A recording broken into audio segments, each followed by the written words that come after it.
Hey everybody, welcome to another deep dive.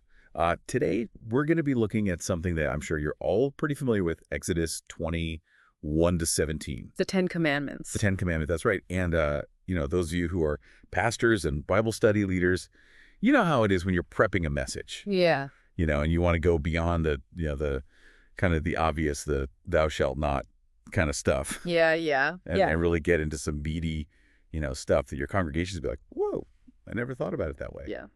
So that's what we're doing today. We've analyzed, a bunch of different sermons on this passage, and some really interesting stuff came up. Yeah, it's amazing how even a passage as familiar as the Ten Commandments, can still yield some really fresh insights. Right. These pastors, they really dug deep, and I think they found some really unique perspectives that could be really helpful for crafting engaging sermons. Okay, so what are some of the less conventional approaches that you saw? Well, one pastor, for example, he kind of reframed the whole thing. Mm-hmm. Instead of looking at the Ten Commandments as just a list of rules, Right. he presented them as a reflection of God's character, like a blueprint for how we as believers can embody those same qualities in our own lives. Interesting. So it's like if you want to know what God is, like look at these principles Exactly. and then try to live them out. Yeah, and I think that's a really powerful message, especially today, when people are so hungry for authenticity, Right. for a sense of purpose, connecting that to reflecting God's character. I think that could really resonate with people. Okay. Were there any other kind of out-of-the-box takes on this? Yeah, another pastor called them foundational instructions for life. Not rules to restrict you, but blessings that lead to the life that God intended. Okay. Like almost a divine life hack guide. I like that. Yeah, he even used the term 10 words, which is closer to the original Hebrew, to really emphasize their significance as core principles for a flourishing life. There's even one pastor who used this really incredible Hebrew word "chases" to describe God's love. Okies. Chases. Yeah. Yeah, it's not just simple affection. Okay. It's this really profound blend of love, generosity, and enduring commitment. Wow. It's so much richer than we usually imagine. Okay, we're going to circle back to that case ceased because I really want to hear more about that. But first, let's go back to that character reflection idea. Okay, yeah. How did he actually tie that back into the Ten Commandments specifically? Well, he referenced Matthew 22, Okay. where Jesus sums up the whole law by saying, love the Lord your God with all your heart and with all your soul and with all your mind, and love your neighbor as yourself. Mm-hmm. And this pastor pointed out that you can actually categorize the Ten Commandments into those two groups, our relationship with God and our relationships with people. Right. Yeah. The first 4 commandments are all about our vertical relationship with God, Mm-hmm. and then the remaining 6 guide our horizontal relationships with others. So it's like he's saying the Ten Commandments are a framework for how we actually live out those 2 great commandments. Exactly, yeah. Okay, that's really cool. That's a really neat tie-in.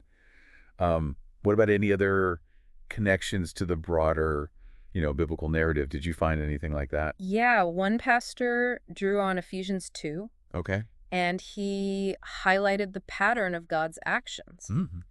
God saves us, he transforms us, and then he gives us instructions. Wow. So it kind of flips the script on that common assumption that we have to follow the rules to earn God's love. Right. You got to get right. Then you get the good stuff. Right. It's grace first and then growth. Okay. It's like he's saying, look, we experience God's transformative love before we even get to the commandments. Don't get it twisted. Yeah, exactly. It's not about, doing the right thing so that God will love you. It's about... it's the opposite. Yeah, it's the opposite. He loves you unconditionally, and these are like a gift to help you. Yeah, like a tool. Yeah, to help you live in that freedom. Yeah, it shifts the whole focus from obligation to gratitude. Okay, I love that. Let's go back to that pastor who was calling the commandments foundational instructions for life. Okay. Was it just a different way of wording it, or did you go deeper with that? Oh, no. He went much deeper than that. He used this really powerful analogy comparing the 10 Commandments to a constitution. Oh, interesting. Like how a constitution lays out the fundamental principles that a nation's laws and decisions are built on. Yeah. He said the 10 Commandments are like that for life. Okay. They provide the bedrock principles for a flourishing life. They're not just random rules, you know. Right. They're the essential guidelines for building a society and a life that aligns with God's design. I love that image. It kind of takes it from just a list of don'ts Yeah. to this, like you said, a framework for building something really good, Right. something that's going to last. So I can already see how that could be, woven into a sermon. Yeah. Did he give any other like practical kind of applications? Yeah, he introduced this fascinating concept of a spiritual MRI. A spiritual MRI. Yeah, he suggested that we can use the Ten Commandments like a scan Hmm. to reveal areas in our lives that need attention, Okay. those places where we've deviated from God's design Interesting. for wholeness and growth. Right. It's not just about avoiding sin. Right. It's about actively pursuing spiritual health. Okay, so it's not just about the external. It's about what's going on the inside. Yeah, exactly. I like that a lot.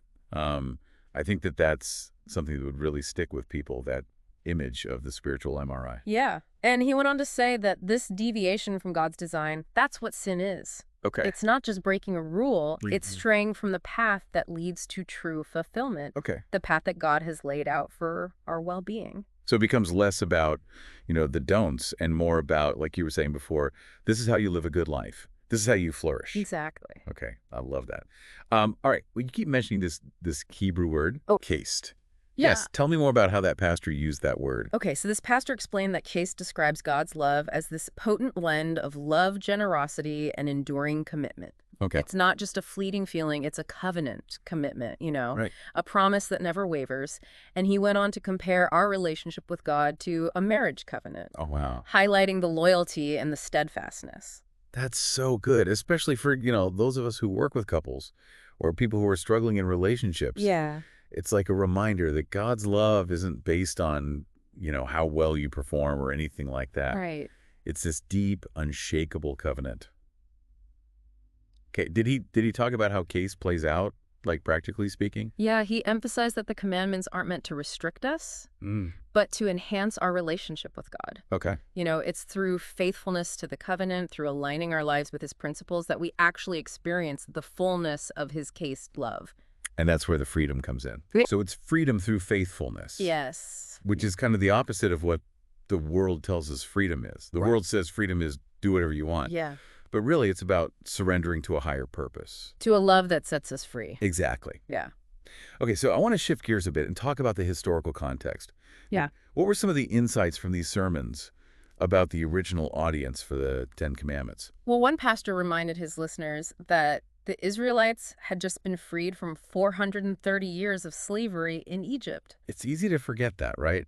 They weren't Okay. just, Yeah, they weren't these super holy people. right, they were just regular people, just like Flawed and messy. people we're preaching to every week. Yeah. Yeah. Exactly. And this pastor highlighted that point. He said, imagine the Israelites standing there at the foot of Mount Sinai. Right. They've just seen these incredible miracles. They've been delivered from oppression. Mm.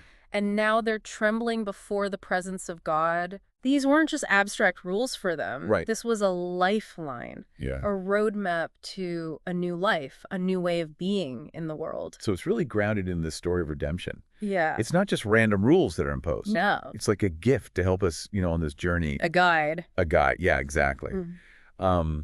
Another pastor focused on the fact that for centuries, the Israelites had been immersed in Egyptian culture. Right. Pagan culture. Pagan culture, yeah. Their whole worldview, their values, everything had been shaped by idolatry Right. and polytheism. So the Ten Commandments represented this radical shift for them. Wow. A call to embrace something entirely different. Yeah, because it's like the gods of Egypt were so different from the God of Israel. Right. They were capricious and demanding, Yeah. often cruel. And then you have this God who's revealing himself as this God of love and justice and faithfulness. Yeah. It's a stark contrast. Okay, so this pastor saying, like, look at your own life. What are the things that are vying for your attention? Yeah. He asked, what are the idols in your own life? What are the gods of our culture that we've allowed to shape our thinking? Which is so relevant for today, right? Oh, absolutely. I mean, we're just bombarded with these messages, telling us to chase after wealth and status And pleasure. and pleasure. Yeah. It's so easy to let that stuff become our idols. Without even realizing it. Yeah. Yeah. Okay, so accepting the Ten Commandments really means rejecting these other things. Yeah, these other gods, these other values that dominate our culture. It's about aligning ourselves with God's ways, even when they're not popular. Exactly. Man, this is gold. Yeah. I'm already thinking of a sermon series, Modern Day Idols. What's to eat? Competing for your heart. Yeah, I think that would be amazing. Yeah. Such a relevant topic. Yeah. It is a powerful reminder that the Ten Commandments aren't just about personal morality. Right. They're about choosing which kingdom we're going to serve. Man, this has been so insightful. We've seen how the Ten Commandments can be reframed as reflections of God's character, Right. as foundational instructions for life, and as the terms of a divine covenant. Yeah. We've talked about the power of obedience, cultivating gratitude, and the challenge of rejecting these modern-day idols. It's been a really rich exploration of this ancient text, It really has. and I hope it sparks some ideas for you. Oh, absolutely. But we're not done yet. Right. When we come back, we're going to wrap up our deep dive into Exodus 21-17 with some final takeaways and a challenge for you to apply all of this to your own life and ministry. All right, welcome back to our deep dive into Exodus 21-17.